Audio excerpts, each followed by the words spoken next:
प्यारे बच्चों नमस्कार। एक बार फिर आपका स्वागत है आपके अपने YouTube चैनल डाउट हट में। प्यारे बच्चों, कक्षा 6 से 8 के लिए सेशन 2024-25 का जो सिलेबस है पूरे वर्ष का, वो SCERT हरियाणा के द्वारा जारी कर दिया गया है।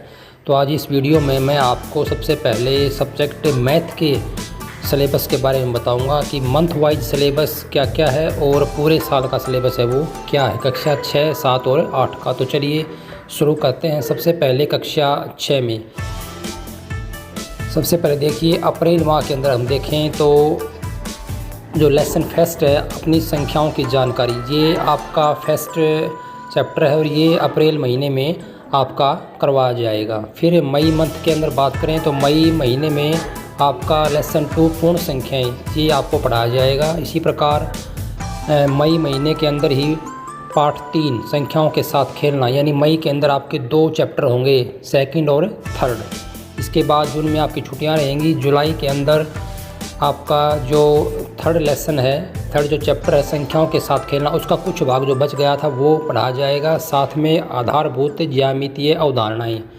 फिर अगस्त की बात करें हम तो अगस्त में आपका जो चैप्टर 5 है प्रारंभिक आकारों को समझना और 6 चैप्टर पूर्णांक, ये दोनों आपके अगस्त माह के अंदर करवाए जाएंगे। अगस्त सिलेबस के अंदर ये 2 चैप्टर हैं। सितंबर का आपका जो सिलेबस रहेगा वो चैप्टर 7 भिन्न का रहेगा।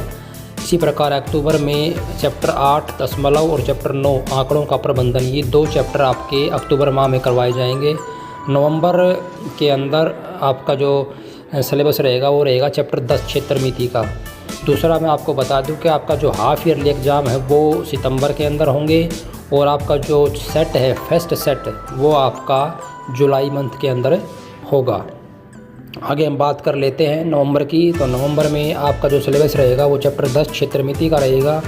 इसी प्रकार दिसंबर में आपका जो सिलेबस है, जो चैप्टर है सिर्फ एक बीजगणित, वो करवाया जाएगा। इसी प्रकार जनवरी के अंदर सिर्फ एक चैप्टर है आपका बीजगणित और फरवरी के अंदर आपका है चैप्टर अनुपात और समानुपात, यानी फरवरी के अंदर आपका पूरा सिलेबस है वो कवर हो जाएगा। और ये आपको पूरे सिलेबस को मंथ वाइज बांटा गया है, किस महीने में आपको कौन सा सिलेबस करना है। अब बात कर लेते हैं हम क्लास 7 की। क्लास 7 गणित, इसमें सबसे पहले हम अप्रैल से शुरू करते हैं। अप्रैल मंथ के अंदर आपका एक चैप्टर है पूर्णांक। मई के अंदर आपके 2 चैप्टर हैं, भिन्न एवं दशमलव आंकड़ों का प्रबंधन, ये दोनों मई के अंदर करवाए जाएंगे। आपको सिर्फ ये महीने वाइज जो दे रखा है वही करना है पूरे महीने के अंदर। फिर जून में छुट्टियां रहेंगी। जुलाई में आपके 2 चैप्टर हैं, आंकड़ों का प्रबंधन और सरल समीकरण। अगस्त के अंदर आपके 2 चैप्टर हैं, रेखा एवं कोण और त्रिभुज और उसके गुण। बात करें सितंबर की, सितंबर में आपका चैप्टर नंबर 7 राशियों की तुलना, ये करवाया जाएगा। अक्टूबर के अंदर आपका चैप्टर 8 और 9 प्रीमेय संख्याएं, परिमाप और क्षेत्रफल, ये कवर होगा। नवंबर के अंदर आपका चैप्टर नंबर 10 बीजीय व्यंजक और दिसंबर में आपके 2 चैप्टर करवाए जाएंगे, घातांक और घात और सममिति। इसी प्रकार से आपका जो सेकंड सेट होगा वो आपका दिसंबर के अंदर होगा। फिर आपकी जो छुट्टियां हैं वो भी आपकी इसमें जनवरी के अंदर छुट्टियां रहेंगी आपकी 1 से 15 तक। फिर जनवरी में छुट्टियों के बाद जो चैप्टर नंबर 12 है सममिति, वो आपको करना होगा। फिर फरवरी के अंदर आपका एक ही चैप्टर है ठोस आकारों का चित्रण और मार्च के अंदर आपकी जो फाइनल एग्ज़ाम है वो हो जाएगा। अब बात कर लेते हैं हम कक्षा 8 की। 8th क्लास में मैथ के अंदर सबसे पहले अप्रैल महीने में जो आपका सिलेबस रहेगा वो रहेगा प्रीमेय संख्याएं। मई के अंदर आपका एक चैप्टर रहेगा एक चर वाले रैखिक समीकरण। जून में आपकी छुट्टियां रहेंगी। जुलाई के अंदर फिर आपका चैप्टर नंबर 3 चतुर्भुजों को समझना, सिर्फ ये ही करवाना होगा। अगस्त के अंदर जुलाई के लास्ट में फिर आपका सेट होगा, सेट 1।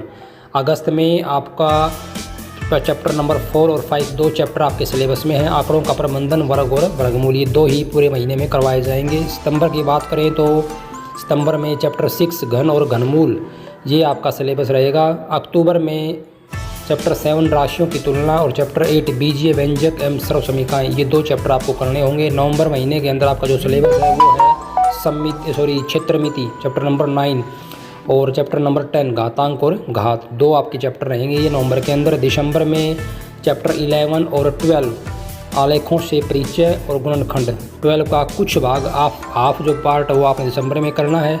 बाकी का जो चैप्टर 12 का जो बाकी भाग है वो आपको जनवरी में करना है, क्योंकि जनवरी के अंदर आपकी 1 से 15 तक छुट्टियां रहेंगी। फरवरी की बात करें तो फरवरी में आपके सिर्फ एक चैप्टर बचता है, सीधा और प्रतिलोम समानुपात, वो आपको फरवरी में करना होगा।